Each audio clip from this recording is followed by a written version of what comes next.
it turns into this like just tongue trick. I wish they kind of called them tongue trills, This is Dr. Doug Lindsay, trumpet professor at the University of Oklahoma, and I reached out to him to figure out how he's so good at lip trills. Lip trills are something a lot of players struggle to develop, and I wanted to talk to him to understand why. We talked about what most people get wrong about lip trills, how Doug thinks about lip trills to find more consistency and success, and a possible path to follow to work on developing lip trills in your own playing so you can start seeing more progress in your lip trill practice. I think that the first misconception, I'll start there and we'll unpack it and we'll break it down, is the word lip trill. Your lips aren't trilling, I think we call it that because we're trumpet players and we're using our lips, so like logically some kind of lip in there. For me, it's more about like moving air past a shape. Already right out of the gate, Doug's reframing how we understand lip trills, that it's not really about the lips at all. So how does he actually think about lip trills? What's happening when the air meets the shape, like he described? I think all flexibility is and should be related if we're doing it correctly. We kind of hear this with younger students, right? And even younger versions of ourselves. Like that push. Well, the problem maybe isn't that I'm not like trilling it right or flipping it. The problem is that the air is not meeting the challenge of the shape. The first thing I start with if someone has trouble with that is I'll ask them to sing it. And what you're going to hear, especially if they're a little younger, is the lack of confidence in it. And maybe a little squeeze. If you can get the student to start feeling like they have confidence in the shape of that, then you give them the clear image in their mind to start aiming. So for Doug, great flexibility starts with having a clear image of success, hearing it, being able to sing it, and feeling confident in that sound before you ever touch the horn.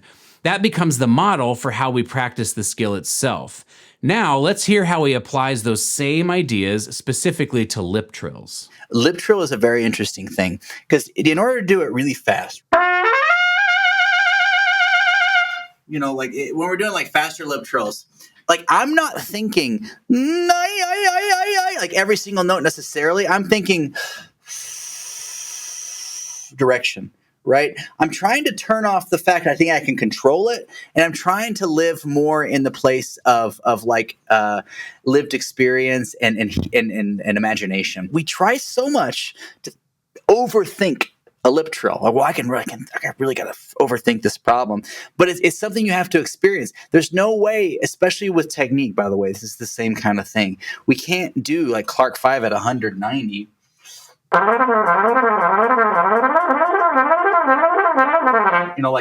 Like I'm not thinking about every note, but the way I've practiced is like I'm just going to experience this. I'm just going to do this thing that I've trained as automatic, and let go of the fact I think I have control of it. So that's kind of the first place I would start.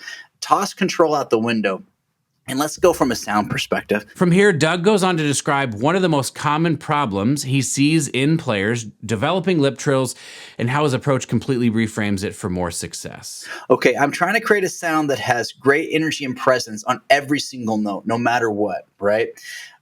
So if you start thinking that, you can really hear where it starts to slide. You can hear those, I'll call it a valley in the sound, right?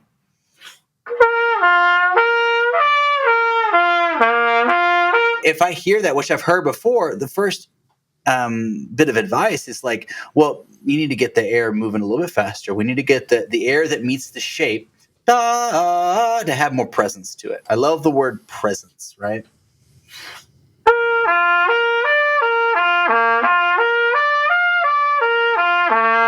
So the air thing works for me well. I think there's something really wise about this idea that this skill we're trying to build is very closely tied to how clearly we can imagine it. Instead of trying harder to lip trill better, it's about developing a picture in your head that's vivid enough to meet the demand. The clearer the image, the easier it becomes to let go and to let the sound happen. I see a lot of folks lip trill. They try to move a lot. They try to manipulate the aperture. I want to create stability that hits the tongue and goes out the instrument. The moment I try to mess with this or try to mess with anything here or the tension of my face, the moment things go awry.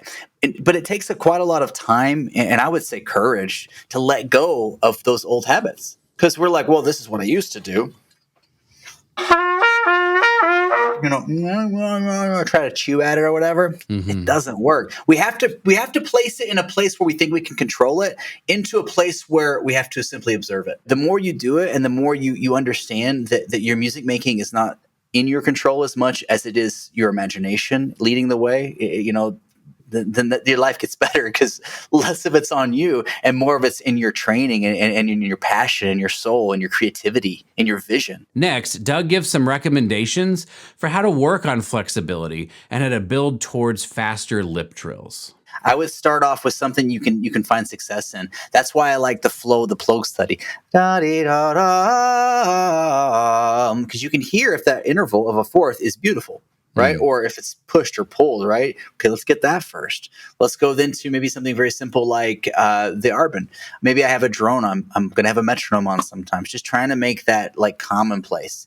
You know, with the Arban, page 42, 43, it starts off half notes, then goes to quarter notes, then goes to eighth notes, then goes to triplets, then goes to 16th notes. So it gives you a sort of structured way of doing that, if you just try it. I think sometimes we stop, when it gets too fast. We're like, I can't go that fast. I think one thing that's really important about, if you want to develop the speed, is to catch yourself in those semantic traps and think, well, I'm not yet, but that's going to be it. And I'm going to try my very hardest to go that fast. It might not be great, but I'm going to learn something along the way. So I would start with the Arban, page 42, and I would put the metronome on, just try to create that sensational, like lifted sound.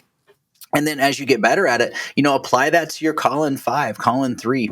Apply that to your violin studies, trying to get the sound to flip easily. Once you get the concept, the flipping of the sound in everything, a lip trill is just an extension of that.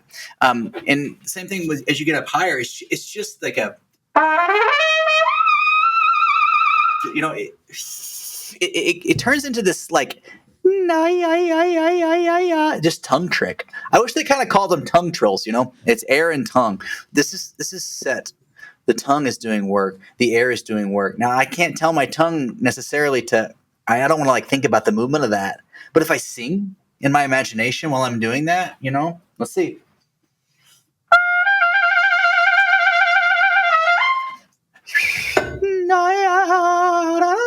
It's just so much easier for me to find that approach, right? Before we wrapped up, Doug shared one more piece of advice, a mental picture that he shares with his students to help get the right feeling for your air. I often say to students that are having trouble with this, put the sound closer to the tip of your nose. It wakes up your zig minor muscle. It also wakes up the idea that, I have to put it there, I personally found this discussion to be super helpful for my own teaching, and I'm going to be definitely using these concepts to help my clients and students improve their flexibility and their lip trills. I'd love to know what you think. Did you find this video helpful, or do you have your own ideas for developing lip trills more effectively? Let me know down in the comments below. And if you want to go even deeper into this topic, I actually took these clips from a podcast episode I did with Doug. So if you are interested in a much longer discussion that covers the physiology behind how the lip trills actually work, along with a ton of other valuable insights, you can click the video on the screen to check that out, and we will see you in the next video.